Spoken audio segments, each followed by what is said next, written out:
Hello again. We're going to run through, this time, we're going to go through a bit of a different set. We're going to go through the Delsere set, the Magnum Opus. And this set is not really a speed farming, not the best at it. It can definitely go fast, but it's kind of like a T10 higher greater rift. You'll see a lot of the people on the top spots in the leaderboards. So far this build is the one that's holding those top spots. So kind of give you an idea of the rundown of kind of the setup you're looking for, and cube, the kind of nice cube, what you want in there, and then we'll do like a T10 rift or maybe like a greater rift, like mid 50s or something, just to kind of give you an idea of how it all works. So for the gear, now obviously we're using all 6 pieces of the Magnum Opus of the Delseres. There are a lot of different items in this build that make things easier and multiply damage. So first you're going to want all 6 pieces, and so to kind of give you a rundown, the 2 set is when you're casting Arcane Orb, Energy Twister, Explosive Blast, Magic Missile, Shock Pulse, Spectral Blade, or Wave of Force. It reduces the cooldown of your slow time by 2 seconds. So typically you're always going to have slow time up. You're going to be kind of spamming the bubbles down. And the 4th set is you take 50% reduced damage while inside your slow time. Allies gain half benefit. So I think a lot of people will say that this is kind of like a solo build, which it definitely excels solo, but you can use this in parties. I mean, the damage just gets hilarious, later on. So because when you're in the bubbles, you're just not going to die. It's going to be very difficult to kill you until you the higher greater rifts. And the 6th set, this is where all the damage comes from. Enemies affected by your slow time take 2,000% more damage from your Arcane Orb, Energy Twister, Explosive Blast, Magic Missile, Shock Pulse, Spectral Blade, and Wave of Force. So you're going to want to, this is also another build where you're up in the monsters' faces, because you're going to want to be within melee range, because you're going to be Spectral Blading and using Arcane Orb. And you're going to want to make sure that they're in the slow time, because, if you're in it, and they're kind of on the edge outside, you're going to just not do anywhere near as much. So that's the 6-piece set you're using. For the weapon, you're going to want to look for an Unstable Scepter. And this is kind of like the Wand of Woe, where you could cube it. I definitely wouldn't recommend it, because you can see there on the weapon you have the increased Arcane Orb damage. I used a Ramanaldi's Gift, which what that is this little thing right here, and use this to, you select an unsocketed weapon and it adds a socket. So essentially you use this thing, it gets consumed, and you get like a bonus. You can consider like a bonus stat on your weapon. So you can see that I have percent damage, intellect, rolled for area damage on hit, and then you get the increased Arcane Orb. And the big deal is Arcane Orb's explosions trigger an additional time, so it doubles the Arcane Orb damage. For our source, we're using the Orb of Infinite Depth, and this one is, its special effect is each time you hit an enemy with Explosive Blast, your damage is increased by 5%, and damage reduction is increased by 15% for 6 seconds, and it stacks up to 4 times.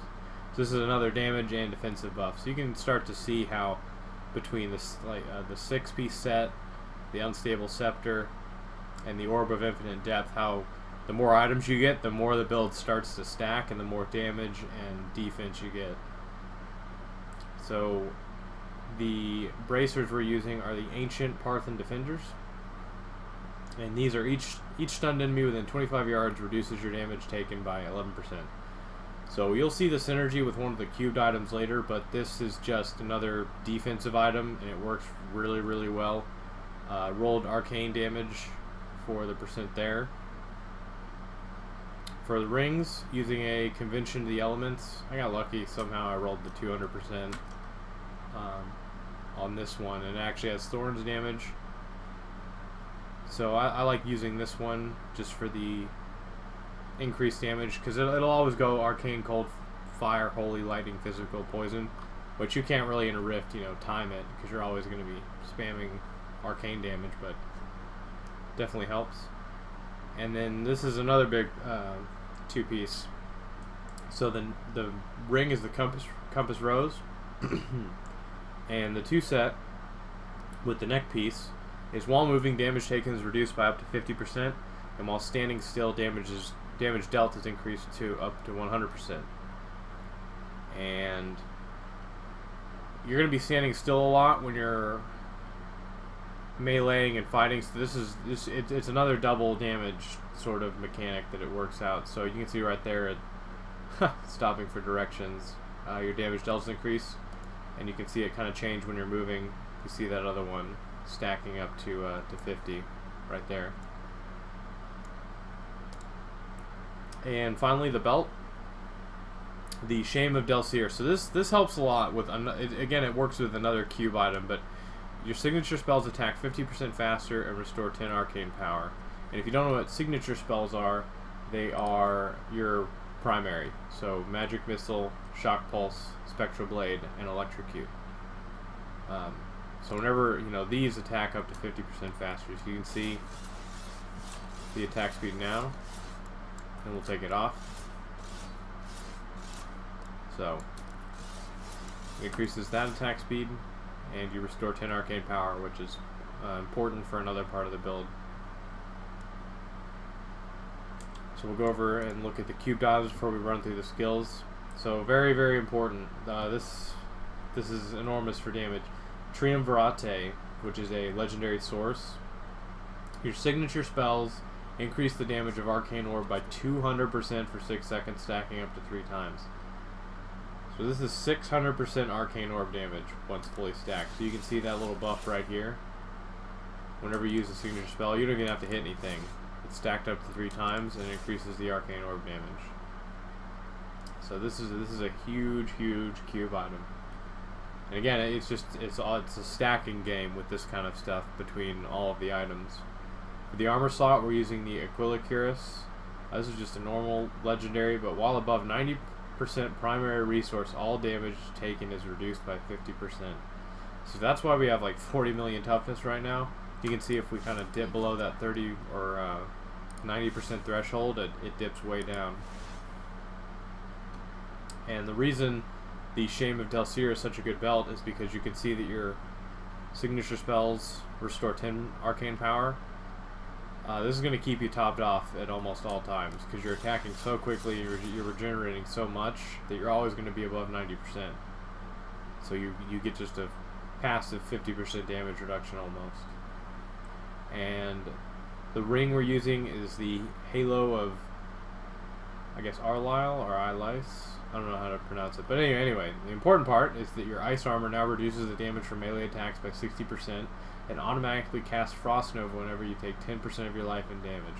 So in the higher greater rifts, you're going to be taking... This is going to be proccing all the time. I mean, you're just going to be jetting out Frost Novas constantly, which synergizes with the Ancient Parthan Defenders we're using.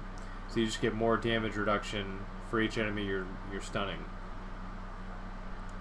Now, since we covered the gear and the cube, we'll go over and go through the skills. So for our primary, we're going to use Spectral Blade with Barrier Blades. So we're going to be attacking quickly with this. It provides damage mitigation, deals the bonus damage inside the slow time. It's not going to be the huge hard hitter, but it's just a nice damage mitigation. For the main part of the build, Arcane Orb, we're going to use Arcane Orbit. So create 4 Arcane Orbs that orbit you, exploding for 265% weapon damage as arcane when enemies get close. So you're gonna want positioning can kind of be a hassle because sometimes you'll be just sitting there, spectral blading an enemy and waiting for it to die, and it's because the Arcane Orbs aren't close enough. Explosive Blast with Chain Reaction. The only reason we use this is because of the Orb of the Infinite Depth, and we use Chain Reaction because it helps keep the infinite depth stacks up. So it's kind of like a juggling game between everything you have to keep stacked, but you want to keep that at 4 stacks as much as possible. For our slow time, we're going to use Exhaustion. Enemies caught by slow time deal 25% less damage. So this is going to be up all the time. This is another damage reduction. If you wanted to do, T10 or lower greater rifts for, you know, maybe farming XP instead of pushing greater rifts. You could switch it out for like time warp, where they take more damage, but you know, things are going to just be getting blown up anyway, so it find exhaustion to be the best one. Teleport with safe passage. Once you finish teleport, you take 25% less damage for 5 seconds. This is just yet another damage mitigation. Arcane Orb's going to be doing so much that you can just afford to have the rest of your skills be defensive oriented to keep you alive. Again, if you want to do like T10 or something, you could go for Wormhole for more mobility. You could go for Calamity for more damage. It just kind of depends on what you want to do. And our last skill is Ice Armor with Crystallize. So the Halo ring that we're using in our Kanai's Cube, it's just gonna allow us to stack way more armor from this, because we're using the Crystallize rune, and it's when you're struck by a melee attack, your armor is increased by 20% for up to 30 seconds, and it stacks 3 times. So it's going to give us a 60% armor bonus, and then the Halo improves the armor bonus we get from it by 60%. So everything stacks in this build. Everything stacks. And for our passive skills, we're using Arcane Dynamo. When you cast a signature spell, which will be our Spectral Blades, you gain a flash of Insight. After 5 flashes, your next non-signature spell deals 60% additional damage. So it's basically like stack your Arcane Dynamo up to 5 and then cast Arcane Orb. So you're not spamming Arcane Orb in this. It's kind of, I like to wait till 5, cast, wait till 5, cast. And then it tells you the following skills are signature spells, so it kind of lets you know. The other passive skill is Illusionist. When you take more than 50% of your maximum life within 1 second, the cooldowns on Mirror Image, Slow Time, and Teleport are reset. And when you use Mirror Image, Slow Time, or Teleport, you get 30% move speed. So this just ensures that if you're starting to take some serious damage, that Slow Time and Teleport will be up, which can just be your general mobility and kind of get out of jail free card, get out of that really bad spot if you're in it. Next is Unstable Anomaly. When you receive fatal damage, you instead gain a shield equal to 400% of your max life for 5 seconds and release a shockwave that knocks enemies back and stuns them for 3 seconds. So this is just a good, you're caught in a bad spot, your teleport's down, and you're gonna, you know, maybe you get one hit by something, and this will kind of bail you out for that one time and let you readjust, reposition. And then Audacity. Yet another mage build with Audacity. So you're always going to be near enemies, so this is just flat 30% damage. You're always going to be within 15 yards. There's just no range on this build, so it fits in perfectly. And we'll go ahead and do... Well, let's look at the legendary gems, shall we, before we jump into like a 50-ish greater rift. So legendary gems we're using as esoteric alteration for one of them, so you just get non-physical damage reduction. I like this a lot. And while below half-life, your resistances are increased by 75%. So I like this a lot for just even more damage reduction, even more stacking. Again, I consider this mandatory. Bane of the Trap. It's just so good. You're always going to be within 15 yards. So you're always impairing the movement, and it's just another flat damage increase. Now, I like using Esoteric and Bane of the Trapped on almost everything. The kind of one up for debate is I'm using Bane of the Stricken right now. I'm kind of testing it out on the higher rifts, because if the mobs take a while, the single target for the boss, you just kind of want to be able to burn them. Or if you get a bad boss or something and you're struggling to take him down. But the other one that I was using instead of Bane of the Stricken was Bane of the Powerful, and this would work a lot better in, you know, T10 or you know, higher 50s. I was using this one and it was working out fine. Other gems you could use, I haven't really tested them out, but you know, I've seen people use the Wildebeest Gizzards for the other defensive gem slot. I don't know how I feel about Taiguk. You don't really need cooldown from Gogok. I think really this setup is solid. I mean, the Bane of the Trapped is the only one I would consider mandatory. The other two are sort of personal preference or what you like using. But now we kind of run through all that. We'll do like a 55 and just kind of give you a run through, show you what the build can do.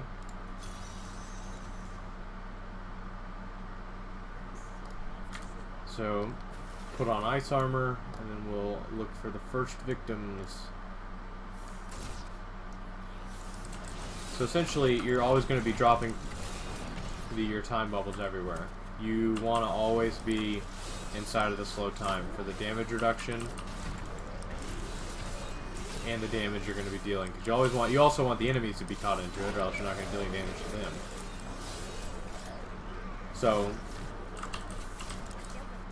as you can see, you just lay down, you kind of lay a path for yourself. You know, the next place you're going to go is where you're going to drop the next slow time. And you always, it takes a little bit to get used to, because you know you gotta keep your explosive blast stacks up. You don't want to be spamming Arcane Orb because you want your Achillocurus to keep you with the 55% damage reduction. I mean, you can see our toughness right now inside the bubble, 361 million. So. The damage is deceptive because, you know, I'm not even a million cheat DPS, but you know, I was able to complete a 68 Crater Rift earlier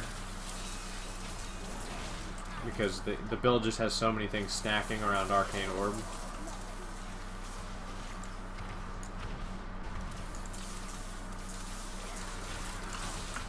So it's just, you know, throw the bubble down.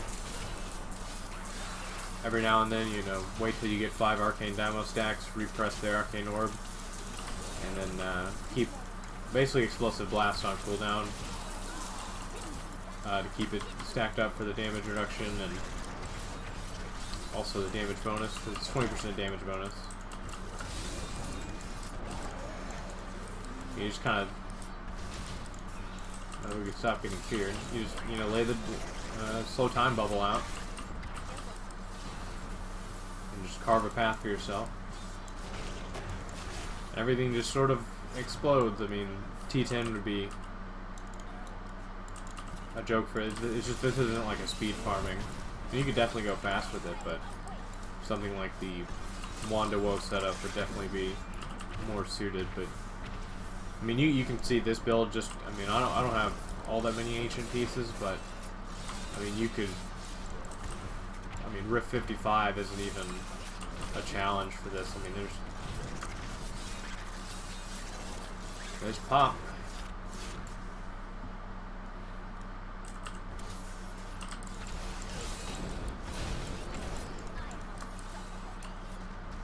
So at this point, it's just kind of like a rinse and repeat. You just keep your slow time up, Arcane Orb every now and then once you're at the 5 Dynamo stacks, and then keep the Explosive Blast up, and you just kind of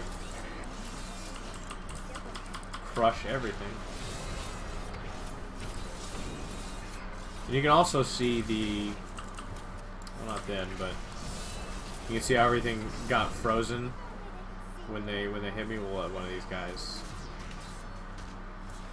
Come on now. You can see right there how they get frozen. That's the ring effect. The Halo ring. So everything will continually get frozen, which just helps with the more passive damage mitigation, and it synergizes with our bracers as well.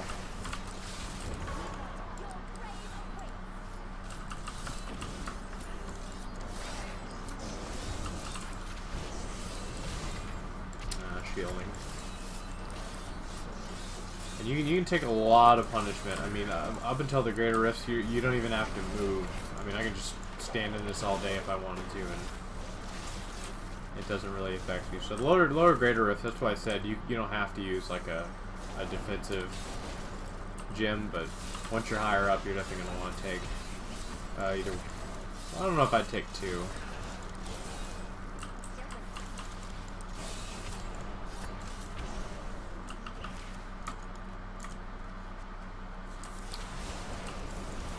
sort of work our way to the end of this rift.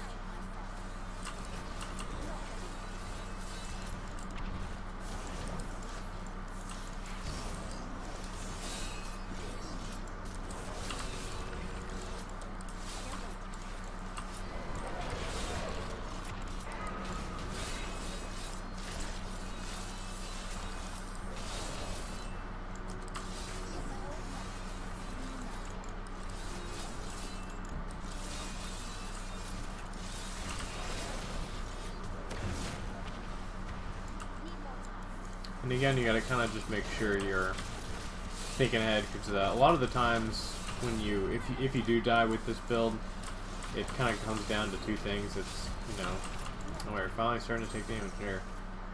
Either weren't in your bubble if you died, or if an enemy isn't dying, it's because they're not in the slow time bubble. It's kind of usually the two things it'll get down to, is, you know, whether they were in your bubble or you weren't in it.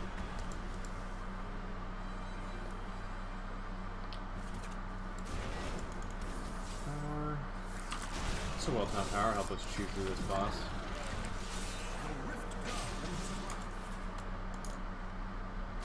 Who did we get? Sand shit.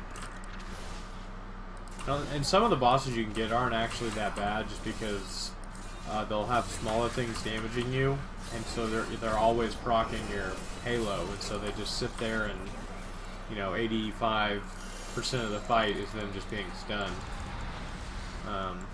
Some of the bosses can be a real pain. I think one of them's Raziel. It's like one of the poison dudes. Anyway, some bosses can give you some heartburn.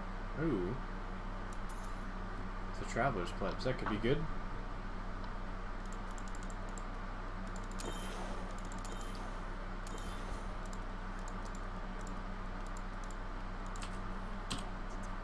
But yeah, that is a kind of just a little demonstration of what, you know, the kind of greater rifts boils down to, and it's actually not much different even in the higher rifts. It's sort of just the same formula. It's just depending on sort of the rift you get.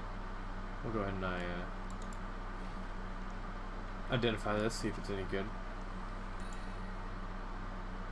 Oh, very nice.